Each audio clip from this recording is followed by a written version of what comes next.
السلام علیکم ناظرین، ڈرامہ سیریل کی اگلی قسط نہایت ہی دلچسپ ہونے والی ہے۔ ناظرین دیکھیں گے کہ انسپکٹر صفدر شاہ کے گھر تفتیش کے لیے پہنچتا ہے۔ صفدر شاہ بڑی چالاکی سے ساری ذمہ داری شاہ نواز شاہ پر ڈال دیتا ہے۔ وہ انسپکٹر سے کہتا ہے کہ مہر النساء کے اغوا کے پیچھے یقیناً شاہ نواز شاہ کا ہاتھ ہو سکتا ہے، کیونکہ وہ مہر النساء سے کبھی خوش نہیں تھا۔ اس نے شادی صرف اپنے بھائی جین شاہ کو بچانے کے لیے کی تھی۔ ان کے درمیان معاہدہ ہوا تھا کہ بعد میں وہ مہر النساء کو طلاق دے دے گا، مگر عوام نے مہر النساء کو اتنا پسند کیا کہ شاہ نواز اسے طلاق نہ دے سکا۔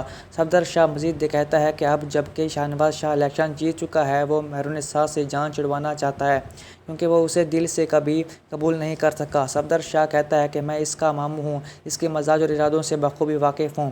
ان لوگوں نے سب کو بے وقوف بنایا ہے اور دراصل مہر النساء کا اغوا شاہ نواز شاہ نے ہی کروایا ہے۔ انسپکٹر صفدر شاہ کی باتیں سن کر حیران رہ جاتا ہے۔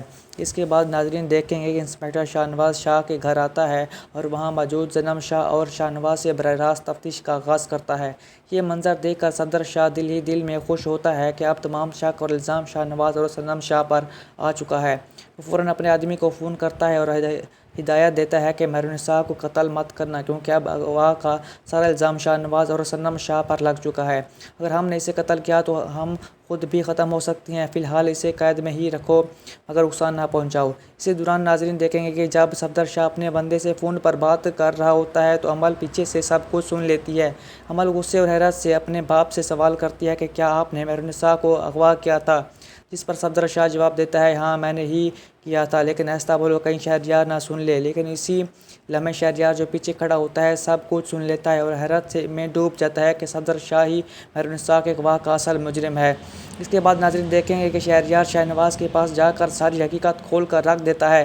وہ شاہ نواز کو بتاتا ہے کہ مہر النساء کو صفدر شاہ نے اغوا کیا ہے اور وہ اس وقت کہاں قید ہے۔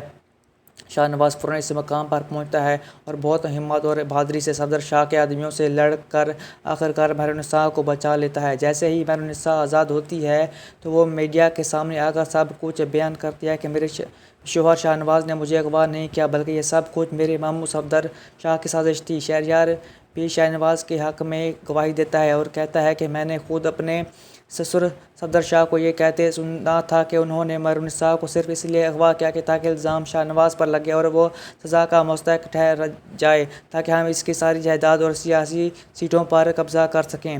یوں ناظرین کے سامنے آتا ہے کہ یہ سب ایک گہری سازش تھی جس کے پیچھے صرف اور صرف صفدر شاہ کا ہاتھ تھا۔ آخرکار پولیس آتی ہے اور صفدر شاہ کو گرفتار کر لیتی ہے اور وہ مکمل طور پر قانون کے شکنجے میں آ جاتا ہے۔ اس کے بعد ناظرین دیکھیں گے کہ عروج رافع سے طلاق کے معاہدے پر دستخط کر دیتی ہے اور رافع بھی اسے باقاعدہ طلاق دے دیتا ہے۔ طلاق کے بعد رافع مہر النساء کے پاس مسکان کا رشتہ مانگنے آتا ہے۔ مہر النساء یہ سن کر بے حد خوش ہوتی ہے، کیونکہ وہ پہلے ہی چاہتی تھی کہ مسکان کی شادی رافع سے ہو، مگر رافع نے عروج سے شادی کر لی تھی۔ اس کے بعد مہر النساء اپنی والدہ سے مشورہ کرتی ہے اور وہ بھی اپنی راضی ہو جاتی ہے۔ مسکان بھی خوشی سے حامی بھر لیتی ہے۔ یوں رافع اور مسکان کی شادی ہو جاتی ہے۔ دوسری طرف ناظرین دیکھیں گے کہ امل کو بھی اپنے کے پر شاید پچھتاوا ہوتا ہے، کیونکہ اس کے والد کو 15 سال کی سزا ہو جاتی ہے۔ امل صنم شاہ، شاہ نواز اور مہر النساء سے معافی مانگتی ہے اور تینوں سے اس کی ندامت دیکھ کر اسے معاف کر دیتے ہیں۔ بعد میں امل شہریار کے ساتھ اپنی نئی زندگی کا آغاز کرتی ہے، ایک سچائی اور انصاف پر مبنی زندگی۔ وہ اپنے ماضی کی غلطیوں پر نادم ہوتی ہے اور فیصلہ کرتی ہے کہ اب وہ صرف اچھا ہی کام کرے گی۔ امل سیاست سے بھی مکمل کنارہ کشی اختیار کر لیتی ہے اور اپنا نام سیاسی دنیا سے ہٹا دیتی ہے۔ اس کے بعد ناظرین دیکھیں گے کہ ڈرامہ سیریل کی سیکنڈ لاسٹ قسط میں شاہ نواز شاہ کے ہاں ایک بیٹا کی پیدائش ہوتی ہے۔ اسی خوشی کے موقع پر شاہ نواز، صنم شاہ اور مہر النساء بے حد خوش ہوتے ہیں اور پورے گھر میں جشن کا سماں ہوتا ہے۔ بعد میں صنم شاہ نواز کے بیٹے کا نام جین شاہ رکھتی ہے، اسے اپنے بچھڑے ہوئے چھوٹے بیٹے کے نام پر، اور اسی جذباتی منظر پر یہ ڈرامہ سیریل اختتام پذیر ہوتا ہے۔